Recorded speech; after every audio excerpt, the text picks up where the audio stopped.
Jason, I want to get back to college football for a minute. We honestly really didn't talk much Ohio State, Penn State, and maybe we get to it for just a minute at the end of the segment. But I do think the story of the night comes from the L.A. Coliseum. For people who are just joining us, USC lost a second straight game. This is really about the fourth, fifth week in a row that they have not looked good. 34-32 was the final score. Utah with a walk-off field goal as time expired. Couple notes here. One, the USC defense let them down again. Utah came into the game averaging 321 yards per game of total offense. Utah had 482 for the game, averaged close to 5 yards per carry in this game. And USC, don't know what else to say. They had the lead. They were in position to win the game, needed one stop. There was a penalty that got Utah in range. But ultimately, the game essentially really came down to the final possession. USC has, a 2nd and 15. Bryson Barnes picks up 26 yards on the ground, which put them in field goal range. Utah was not in field goal range prior to that play. And so I want to talk about the game, but I also want to reference there was some interesting stuff after the game as Lincoln Riley did not make any players available for the post-game press conferences. I believe I saw that as far as anyone who has covered USC knows, this is the first time that they ever remember a situation where USC did not make a single player available for the post-game press conference. Listen, Lincoln Riley had a reputation when he got to USC. He's soft. His team is soft. The way he handles media is soft. The way he handles criticism is soft. We can get into the game, the results, what it all means. But at the end of the day, any criticism of Lincoln Riley coming into today, I think, is pretty justified, not only just because of the loss, but because of how he handled things after the game. It's not a good look, and it's just weird because why would you not? I mean, it was a loss on the end on a field goal when you guys came back from 2 touchdowns down and looked like maybe you were actually going to pull it out because of the fourth quarter. It's not like you got embarrassed. You got beat in a close game against a team that, by the way, was higher ranked than you were entering the game. I'm not trying to make excuses for the way the game ended. I'm just saying this is a weird one to pull everybody away from. Like this isn't one where on the surface it would make sense why you wouldn't want people to talk, unless you want no one to be able to ask a certain couple of questions.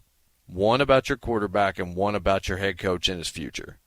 That's the only thing that could make sense. If you want to go back to what Dan Patrick kind of reported earlier, that we talked about earlier in the show, at least from his sourcing, about Lincoln Riley maybe shopping himself and Caleb Williams as a package deal to NFL teams in the offseason, then you can start to get to, well, is that going to come up? Was something going to come up about is Caleb going to finish the season? All these questions. Maybe you didn't want those to be asked right now, but if the knock on you has been softness or inability to take tough questions, careful media control, all of that kind of thing, this is not going to do anything but reinforce those critiques of the program. And it's not like we forgot that you lost just because people didn't talk after the game. In fact, it makes the loss mean even more and makes us now have botched. We had another plan to open the third hour, and we said, nope, we got to do this now.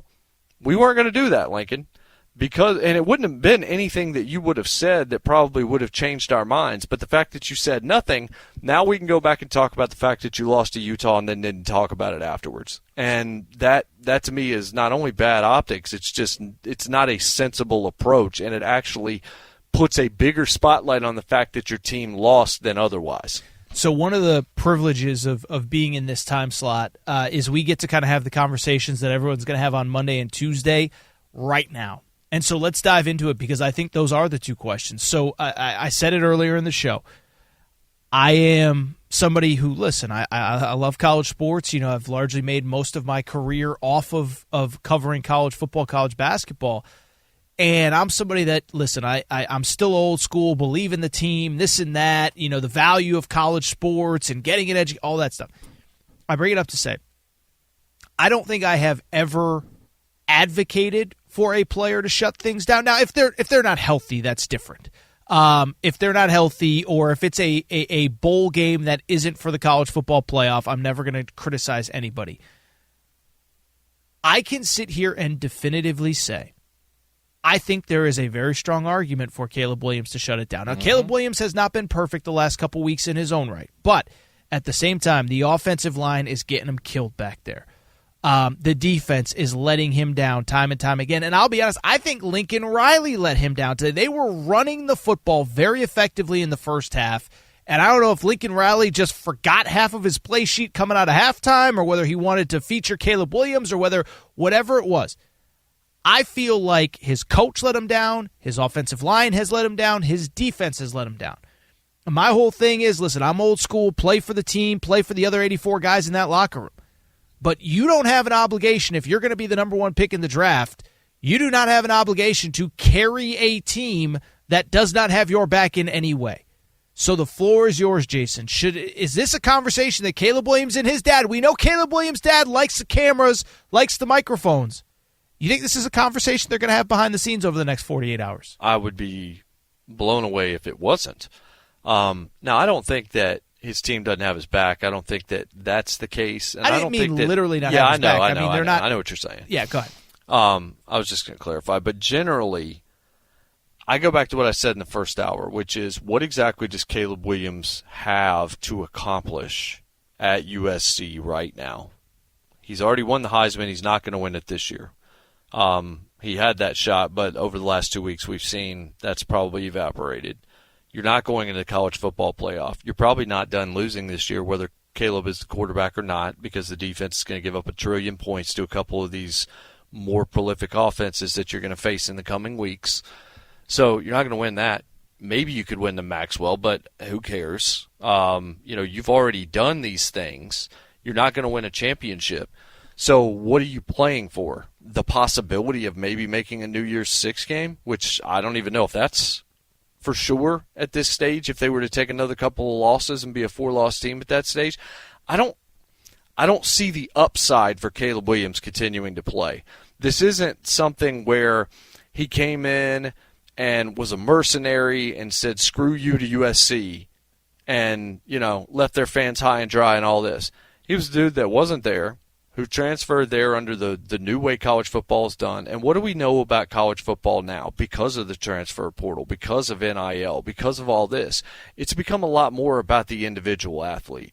It's become a lot more about his brand. It's become a lot more about his future, about his income, about his decision-making, and he has more authority than he's ever had before. And I mean, any athlete at this stage, especially the top flight ones, can control things that they used to, that just kind of wasn't a thing.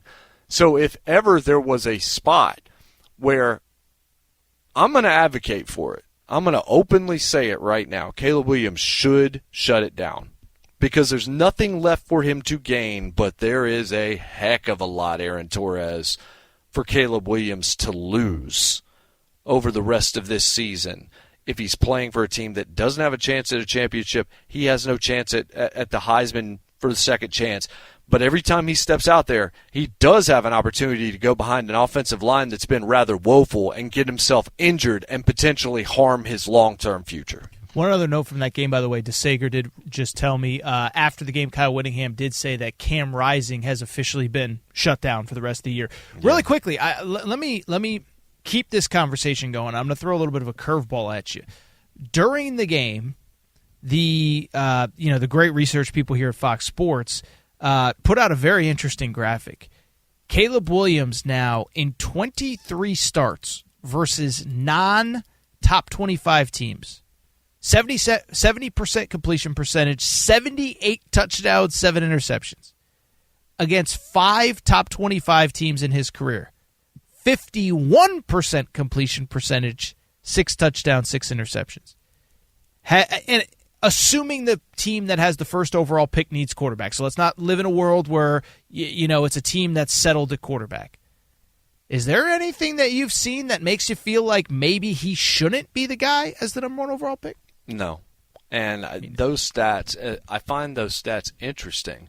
but I would also like to see the stats for most quarterbacks against bad opponents and good opponents. You would imagine there would be a discrepancy between completion percentage. Now, that's a wide number, I understand, from 70 to 51 and that touchdown to interception ratio.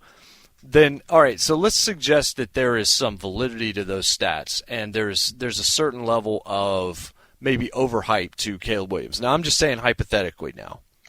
If that's true, if that is true and Caleb is aware of it, shut it down because you don't want to get exposed. If that's true, because you've got what? Washington, Oregon, you've got those teams. You've got the teams that you're throwing 51% against and having 6 and 6 touchdown to interceptions against. Those are the teams that are remaining on the schedule. The easy stuff's out of the way. So you really have nothing left to accomplish.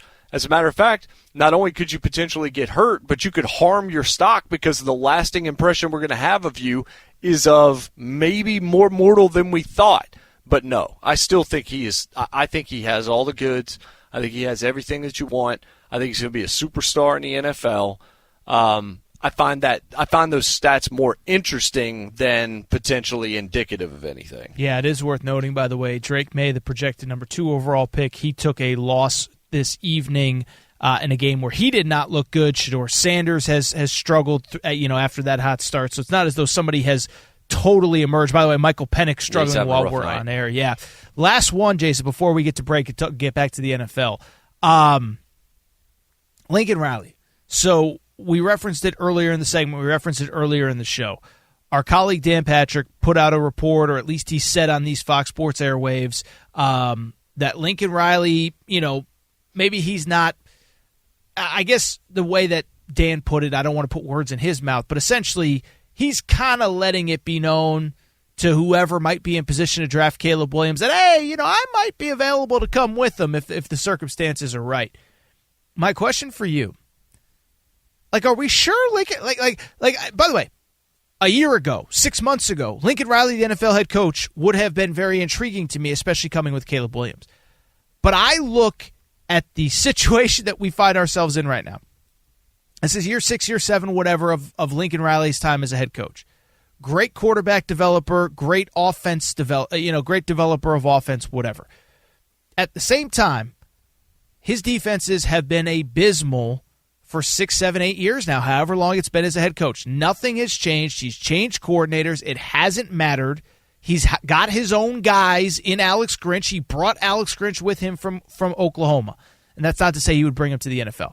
But my point is he has proven incapable of finding the right defensive coordinator. And it's not as though if Caleb Williams is as good as all the experts think, that he's the only one that can get the most out of Caleb Williams. And by the way, I don't think he's getting the most out of Caleb Williams this year. I'll tell you, I know he's maybe, according to Dan Patrick, kind of selling, hey, me and Caleb could be a package deal. Imagine what we could do. Well, I'm seeing what they're doing at this level, and it's a little bit underwhelming. I'm not sure that even if I was in position to draft Caleb Williams, that Lincoln Riley would be the guy that I would want to coach him.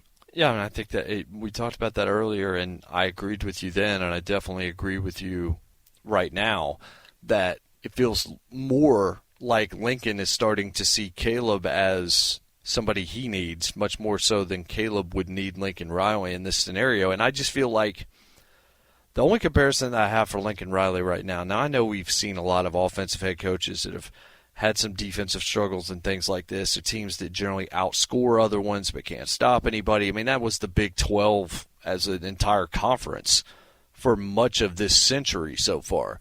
But Lincoln Riley to me is Mike D'Antoni. He's a guy who goes to Phoenix and his guys score 1 trillion points and they don't ever even make a championship game because they just don't play defense, and it never changes.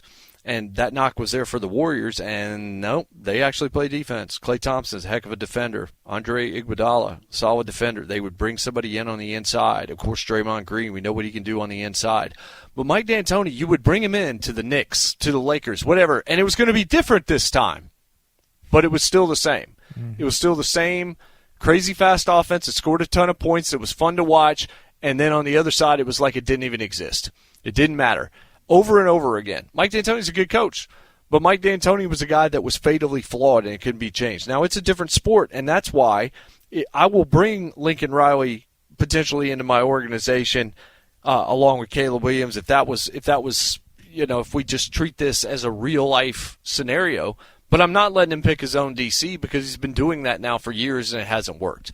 I'm going to pick that. I'm going to give him a crop of candidates, or whoever he selects, whoever I have helping me make that decision is going to have to approve that. So there's going to be some changes in the level of authority that Lincoln Riley has if I'm considering him for an NFL job.